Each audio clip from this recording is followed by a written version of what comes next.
Welcome to the Slop Temple. We pray this video helps. In this video, I will explain how to cook seafood boil.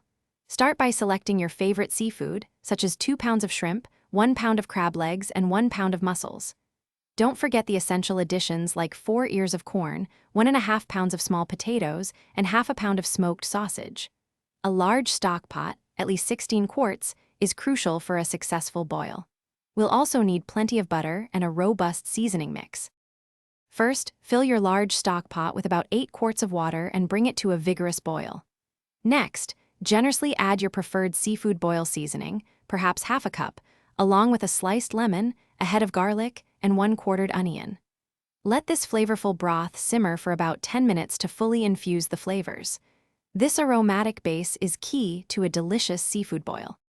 Begin by adding the small potatoes and corn on the cob to the boiling broth, letting them cook for about 10 minutes until slightly tender.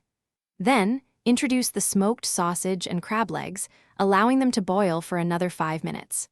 Finally, add the quick-cooking shrimp and mussels, boiling for just 2 to 3 minutes until they are perfectly cooked and opaque. Overcooking can make seafood tough, so watch it closely. Once everything is perfectly cooked, carefully drain the seafood and vegetables from the pot. You can then spread your delicious seafood boil directly onto a large, newspaper-covered table or a generous serving platter.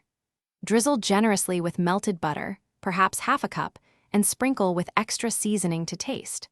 Serve immediately with lemon wedges and enjoy this communal, flavorful feast with your loved ones.